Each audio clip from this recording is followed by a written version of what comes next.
Good morning students. Chromatography के chapter में आज हम देखेंगे पेपर क्रोमेटोग्राफी, पत्र वर्णलेखी। पेपर क्रोमेटोग्राफी किस तरह से कार्य करती है इसको हम देखेंगे। जैसे कि इसके नाम से ही लिखा हुआ है कि पेपर, कि इसके अंदर जो है पेपर लिया जाता है। वह पेपर जो एक स्पेशल पेपर आता है इस क्रोमेटोग्राफी के लिए, वह दो तरह का हो सकता है।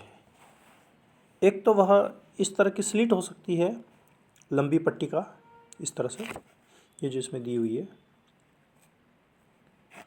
और एक जिसका हम वर्णन आगे करेंगे वह कहलाती है सर्कुलर क्रोमेटोग्राफी, वृत्ताकार क्रोमेटोग्राफी। इसके अंदर जो फिल्टर पेपर होगा वो इस तरह का होगा, पूरा गोल, और उसको तंत्र के अंदर यूज़ में लिया जाएगा, जिसका वर्णन हम आगे करेंगे।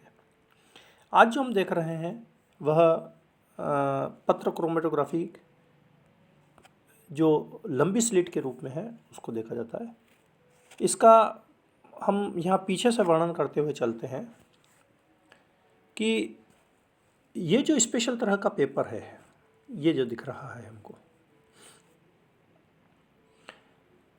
क्रोमेटोग्राफी के अंदर विलायक और विलय, जो पदार्थ जिसको हमको एनालाइज करना है, उसके चलने की गति के आधार पर विशिष्ट पदार्थों का पहचान यहाँ पर किया जाता है।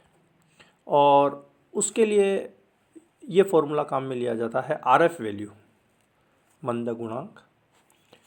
क्या है इसकी वैल्यू? कि विलय द्वारा तय की गई दूरी, जो हमने ये पेपर लिया है इसके ऊपर कैपिलरी एक्शन के द्वारा विलायक और पदार्थ दोनों चलेंगे ऊपर, लेकिन सभी पदार्थ की गति अलग अलग होती है। यह उनके केमिकल का, केमिस्ट्री का विशेष गुणधर्म है। तो विलय द्वारा तय की गई दूरी, कितना विलय ऊपर चलेगा, डिवाइडेड बाय विलायक द्वारा तय की गई दूरी, क्योंकि दोनों ही ऊपर चलेंगे कैपिलरी एक्शन से, दोनों की ही जो गति है वह अलग चलेगी। और आरएफ वैल्यू सभी पदार्थ की अपनी विशिष्ट होती है, विशिष्ट विलायक के अंदर। कौन सा विलायक अपन काम में ले रहे हैं, इथाइल एल्कोहल ले रहे हैं, एसीटोन ले रहे हैं, अमोनिया ले रहे हैं, वाटर ले रहे हैं, तो इन विलायक के संदर्भ में इनकी आरएफ वैल्यूज़ अलग अलग होती है।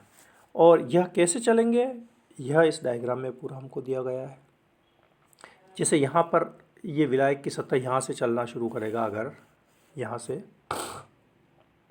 तो ये जैसे यहाँ पर दे रखा है, हमको चिह्नित दे रखा है कि जितने पदार्थ होंगे वह सभी अलग अलग तरह से गति करेंगे। देखिए सभी स्पॉट्स अलग अलग बनेंगे यहाँ पर, सभी के जो यहाँ पर भी दे रखे हैं।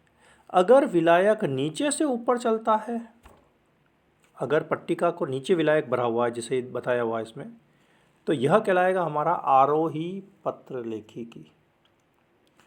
और अगर इसी तंत्र को हम उल्टा कर दें और ये ऊपर जो ये बता रखा है, यहाँ पर हमने विलायक रखा है और पत्र को बीच में से नीचे से लटकाया है, तो गुरुत्वाकर्षण के द्वारा अब ये विलायक और विलय दोनों ऊपर से नीचे आएंगे, दोनों की गति अलग अलग होगी। ये कहलाएगा हमारा डिसेंडिंग, अवरोही। ऊपर वाला कहलाएगा असेंडिंग और नीचे वाला कहलाएगा हमारा डिसेंडिंग, अवरोही। ठीक है, जिसका वर्णन अभी हम यहाँ डिटेल में करेंगे। Thank you.